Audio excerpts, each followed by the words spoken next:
Hello everyone and welcome back to our YouTube channel. In this video, I'm going to show you how to fix vocabulary app not working. First, to resolve this issue, we will first head over to our device settings.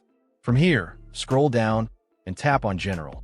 Once you're in the General Settings tab, look for iPhone Storage option and tap on it. Over here, you can either search for the app or you can scroll down and look for it. Then tap on the app. On the next screen, you need to tap on the Offload app option. A confirmation pop-up will come up. Now tap on the Offload app option here. It'll take a bit for processing, and then a reinstall button will show up. Simply tap on it to reinstall the app. This should resolve the issue, but if it doesn't, then you need to check if the app is running an older version. Head over to App Store. From here, double tap on this search icon in the bottom right corner, and then search for the app.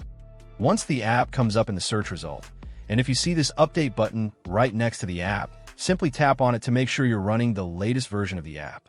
However, if you continue to encounter this issue, then you will need to completely reinstall the app, which usually resolves the problem.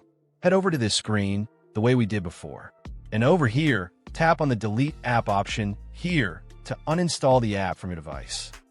A confirmation pop-up will come up. Now tap on the Delete option here.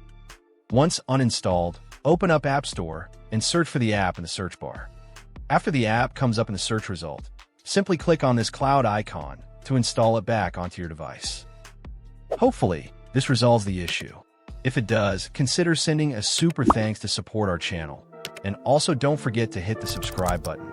We'll see you in the next video.